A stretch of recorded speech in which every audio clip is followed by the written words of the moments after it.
पत्रिका समूह के प्रधान संपादक श्री गुलाब कोठारी जी का बुक का विमोचन हुआ है दिल्ली में वर्ल्ड बुक फेयर में विमोचन हुआ है उनकी बुक का। गुलाब कोठारी जी पत्रिका के प्रधान संपादक हैं।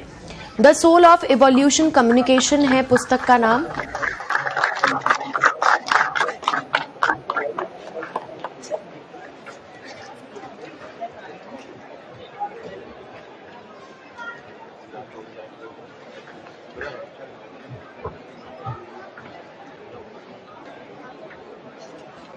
सम्मानीय मंत्री जी,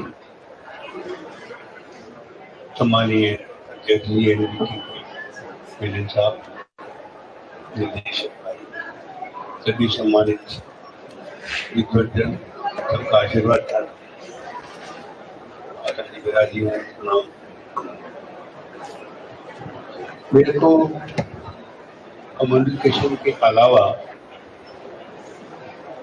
जीवन में कोई चीज दिखाई नहीं दी। Life is nothing but communication. आप सुबह उठते हैं, वहां से सोने तक जो कुछ भी आप कर रहे हैं, सुन देख रहे हैं, बोल रहे हैं, खा रहे हैं, ये सारा कम्युनिकेशन। और हम कम्युनिकेट करने के लिए पैदा होते हैं। इसके अलावा चीज का मकसद भी मुझे नजर नहीं आता कि हम क्या कर सकते हैं। और इसको और नजदीक से देखें, हम कम्युनिकेशन किससे कर रहे हैं, किसका कर रहे हैं। तो मेरे काम आता है कम्युनिकेट करने के। पर शरीर डर है, शरीर में अपनी चेतना नहीं है, वो भीतर की चेतना के साथ जुड़कर काम कर रहा है।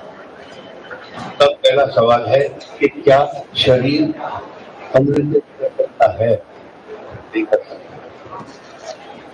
क्या मन कम्युनिकेट कर सकता है? वही तो इच्छाएं होती है, वही तो अभिव्यक्ति मांगता है। उसी के पास कुछ जानकारियां हैं जो लोगों से बांटना चाह रहा है, पर मन भी उसकी अपनी कोई गति नहीं है। मन चंचल भी है, कहते हैं हम, बदलता रहता है, पर उसकी गति नहीं है। गति मन में कहां से आ रही है? वो प्राण से आ रही है। मन में अगर कोई इच्छा है तो उसको पूरी करने के लिए प्राण आता है, तो वो इच्छा गतिमान हो रही है। अब हम देखें, हम किससे कर पा रहे हैं? ये मेरे साधन हो गए कम्युनिकेशन के। शरीर मेरा साधन है, मन मेरा साधन है, मेरा साधन है, कम्युनिकेट कौन कर रहा है? आपका शरीर भी साधन है, आपका मन भी साधन है सुनने के लिए, आपकी बुद्धि भी साधन है। मेरा प्रश्न ये है कि आप जो यहाँ विराजमान है उनमें सुन कौन रहा है, बोल कौन रहा है और सुन कौन रहा है? ये मेरे कम्युनिकेशन का मूल तत्व है। और इसके बाहर कम्युनिकेशन नहीं है। यही कर्म है, यही धर्म है। क्योंकि हमारे यहाँ सारा जो दर्शन है वो आत्मा पर टिका है। मैं आत्मा हूँ, मैं शरीर नहीं हूँ। मरता नहीं है, पैदा नहीं होता। माँ बाप मुझे पैदा नहीं कर सकते,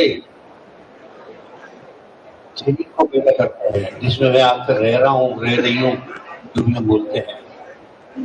तो आत्मा स्त्रीलिंग नहीं, आत्मा पुल्लिंग है। हम सब पुरुष भाव में आत्मा है, पर आत्मा जी रहा है इस शरीर में। और इस शरीर के जो तीनों साधन है वो मेरे कम्युनिकेट करने के साधन है, जिनके जरिए मेरा जीवन चल रहा है। तो हम कम्युनिकेशन का स्तर को अगर हम समझेंगे तो बहुत बहुत अंतर आ जाएगा, समझने में ही अंतर आएगा। मेरी बात आपकी समझ में कब आएगी? मैं शरीर से बोलूंगा, आपके शरीर को इन्फ्लुएंस करेगी, बस, और वापस लौट जाए। मैं दिमाग से बोलूंगा, आपके दिमाग को इम्प्रेस करेगी। दिमाग में कई तरह के आर्गुमेंट बनेंगे, तर्क उठेंगे, रिएक्शंस होंगे, लेकिन दिमाग के आगे नहीं जाएगी बात, वापस आ जाएगी। मैं मन से बात करूंगा तो आपके मन को छुएगी, प्रश्न नहीं उठेंगे, वहां तर्क नहीं खड़े होंगे। तब आपको ये लगेगा कि कोई बात जो हो रही है वो मेरे हो रही है, मेरे लिए हो रही है, तो मुझे सुनना तो है। पर ये गारंटी नहीं है कि कितने दिन याद रह सकते, क्योंकि सुनने वाला न तो कान है न देखने वाला आंख है, वो सब भीतर जो देख रहा है इसके लिए अंतर कर। जब मेरी आवाज वहां से उतरेगी, जब मेरा और आपका संपर्क होगा, जब मेरे और आपके बीच में दूरी नहीं होगी, जब मेरी बात आपको लगेगा कि इसको मुझे ग्रहण ही नहीं करना, मुझे इसको जीवन में उतारना, तब होगा जब मैं उस धरातल से उठकर शरीर, मन और बुद्धि को काम में दूंगा। एक 9 साल की बच्ची अपनी मम्मी से बिछड़ चुकी है, उसने पिंक कलर का स्वेटर और पर्पल कलर के ग्लासेस पहने हुए हैं। कृपया ये बच्ची जिस किसी को भी मिलती है हॉल नंबर 5 के रिसेप्शन पे पहुंचाए। माही जिसकी उम्र 9 वर्ष है, पिंक कलर के स्वेटर और पर्पल कलर के ग्लासेस उसने पहने हुए हैं। जिस किसी को भी मिलती है हॉल नंबर 5 के रिसेप्शन पे पहुंचाए। जब तक मैं आपके बारे में बात करूंगा, जब तक मैं आपके हित की बात करूंगा, तब तक आप मेरी बात को सुनेंगे। जब मैं अपनी बात करने लग जाऊंगा, थोड़ी देर में आप टूट जाएंगे। बिल्कुल बेसिक सूत्र है संप्रेषण का। और आज हमारी जिंदगी में हम देखें तो क्या हो रहा है, ये जितनी नई टेक्नोलॉजी आ गई है, मोबाइल आया, इंटरनेट, टीवी, कितने गैजेट्स आए, सब मुझे अपनी आत्मा से जोड़े आ रहे हैं। मुझे आत्मा से जोड़ने का काम इनमें से कोई नहीं कर रहा। मेरी पढ़ाई भी नहीं कर रही है। मेरी पढ़ाई को भी मैं साइंस के नाम से अपने बाहर की वस्तुओं पे विषयों को अटका रहा हूँ। तब मेरी आत्मा का, मैं अपनी आत्मा को कब समझूंगा, कब उससे कम्युनिकेशन कैसे कर पाऊंगा, नहीं कर पा सकता। इसको हमें सचमुच इतनी ईमानदारी से समझना पड़ेगा कि कम्युनिकेशन केवल आत्मा का विषय है, शरीर, मन, बुद्धि का नहीं है। जब आप मंदिर में जा रहे हैं, किसी मूर्ति के सामने खड़े हैं, मुझे मालूम नहीं कि आपको आपका शरीर कभी याद रहता है, वहां नहीं रह सकते। सिर्फ वो मूर्ति दिख रही है, जिसको आप भक्ति कह रहे हैं, जिसको आप प्रेम कह रहे हैं। कम्युनिकेशन के भी एक यही मतलब है। रेखा कुमारी में जहाँ रही भी है और के रिसेप्शन पे जल्द से जल्द आइए। उनकी बच्ची परिमल यहाँ पे है। रेखा कुमारी जी की बच्ची हॉल नंबर 5 के रिसेप्शन पे है। आप जहाँ कहीं भी है जल्द से जल्द हॉल नंबर 5 के रिसेप्शन में आइए। कम्युनिकेशन भक्ति है, कम्युनिकेशन प्रेम है, कम्युनिकेशन आत्मा से आत्मा को जुड़ जाना है। सामने वाले की आत्मा के साथ आप एक हो जाएं, वो आपको पराया नहीं लगेगा। जब आप लगेंगे मैं अपने लिए, अपनी विकास के लिए बात कर रहा हूँ, वही मेरा विकास है, वही मेरा एवोल्यूशन है। जैसे भी आपने बढ़िया बात कही मिलेंगे, माँ के पेट में शुरुआत माँ हो रही एवोल्यूशन कम्युनिकेशन से। भक्ति में शब्द नहीं चाहिए, माँ और बच्चे के बीच में कोई शब्द नहीं है। आप सोचिए, भावना है, केवल भावना है, और वो भावना वही आत्मा का भाव, वही कम्युनिकेशन को आदमी, आप समझिए, वो जीव कौन सा शरीर छोड़ के आया। हम तो पुनर्जन्म में विश्वास करते हैं, तो पशु था, पक्षी था, क्या था, वहां से माँ के पेट में आ रहा है, माँ देख रही है, कान वो समझ रही है, और वो उसको डिलीवरी से पहले इंसान बना रही है। ये है कम्युनिकेशन, जहाँ से आदमी के जीवन का एवोल्यूशन हो रहा है। और वही कम्युनिकेशन अलग अलग स्टेज पे, अलग अलग रूप में मेरे साथ चलता है, मेरे जीवन को नया रूप देता है। कुछ भी कहें हम, और हम फाइनली जमीन से निकले जुड़ जाते हैं। रेखा कुमारी जी जहाँ कहीं भी हैं, जल्द से जल्द नौलखा साहिब के चर्चा के लिए उनकी बच्ची कमल गहने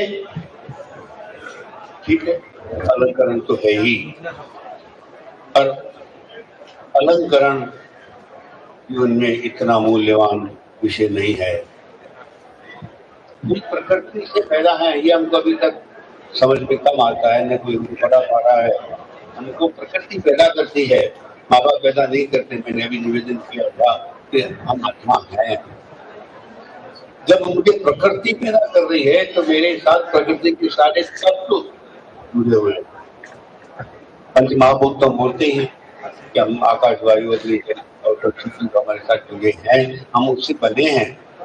तब इन गहनों को हम उस दृष्टि से वापस क्यों नहीं देखें? ये गहने भी पंच तत्व भी बने हैं, सारे धातुएं पंच तत्व भी बनी है, हम वहां से देखना शुरू करें। शरीर के ऊपर पहनते हैं, शरीर एक गर्माहट आ रही, जो गर्मी में धूप में काम करने वाले लोग हैं वो सब चांदी की देख रहे हैं, तो उनको शरीर में ठंडक है, वो उस गर्मी को आत्मा एब्जॉर्ब करके डिसिपेट कर देते। जो अग्नि के साथ काम करते हैं उनके और भी अलग अलग धातुओं की रांगा जैसी चीजों की गहने। आप गहनों को अलग तरह से देखें। गहने जीवन को स्वस्थ रखने का सबसे बड़ा उपाय है। गहने अभी हम जहाँ जहाँ गहने पहनने को आप देखें, एक्यूपंक्चर एक्यूप्रेशर की जो भी सिद्धांत है सारे गहनों से लागू हो रहे हैं। किन किन बीमारियों का वो इलाज कहाँ कहाँ प्रेशर डाल के करते हैं। हमारे तो गहना करने में पहले जानता था, वो करीब 3 किलो 700-800 ग्राम से कम नहीं होते थे। जो ऑस्ट्रेलिया पहनते थे चांदी के, उनको देखते महिलाएं भी चांदी की गहने पाँव में पहनती, नहीं मानता उनको किसी को भी उनके बीमारियां उस तरह की कभी हुई होंगी महिलाओं की, नहीं हुई जेनेटिकली। महिला हमारे गहने शादी से पहले कौन से गहने पहनाए भी जाते थे महिलाओं को, अगर वो विडो होगी तो वो गहने वापस उतार ले जाते थे। आप उसकी रोल को समझे हैं गहनों को, जब मेरे को स्वस्थ रखने में गहना कहाँ काम आ रहा है। आज भी हम किसी पद्धति जा रहे हैं, ब्रिटिश के जा रहे हैं और उसको दिखा रहे तो कहता आज आप मानक पहन लीजिए। क्यों? मेरे कोई न कोई विकृति शरीर में है और वो मानक लग रहा है, वो इलाज कर रहे हैं। क्यों? कि सूरज के नीचे हम जिंदा हैं, सूरज इस धरती का हम सबका पिता है। हमारे शरीर में जो 7 धातुएं हैं सारे उसके साथ है, उसके इंचार्ज हैं। इतने हमारे पत्थर हैं जिनको हम बोल रहे हैं, मानक पन्ना जी भी बोले, उनके भी वही इंचार्ज है ग्रह। जो बीमारियां हैं उनके भी वही इंचार्ज है ग्रह। हमको जब और गहराई से साइंस की स्टडी करेंगे तो हमको सब चीज जड़ी बूटियां भी उन्हीं ग्रहों के अंदर में आती है। अगर मान लीजिए मेरे खून में कोई विकार आया, खून जो है वो उसका स्वामी सूर्य है, उदाहरण देता हूँ छोटा सा।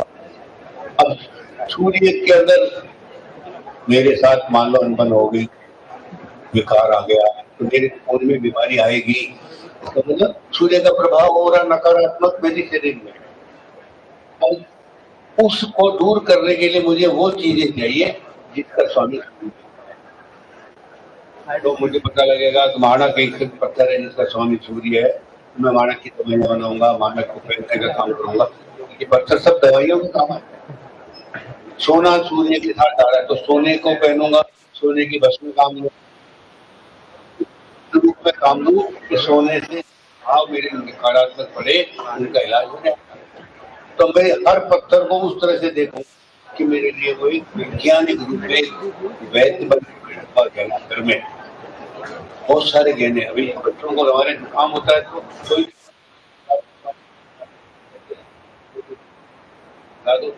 सर्दी बात है, हम वहां से शुरू करें गहने को देखना। तो कहना मैं इतना ही निवेदन करना चाहता हूँ कि केवल डेकोरेशन नहीं है, केवल समृद्धि का प्रतिबिंब नहीं है, पर गहना बहुत गहन तत्व रखता है, जीवन में बहुत महत्व रखता है और हमारे स्वास्थ्य के लिए बहुत सारे आयाम हम इससे निकाल सकते हैं। बहुत सारे समझें। मुक्ति मिल सकती है कष्टों से, खाली मंत्रों की मंत्र भी क्या है, मंत्र भी उसी लाइन की चीजें हैं, उसी ग्रहों के साथ जुड़ी ध्वनि है। ध्वनि को हम ब्रह्म कहते हैं, अक्षर शब्द को हम ब्रह्म कहते हैं। ये कम्युनिकेशन क्या है, ब्रह्म से ब्रह्म का कम्युनिकेशन, वो कम्युनिकेशन है। आत्मा भी ब्रह्म है, शब्द भी ब्रह्म है।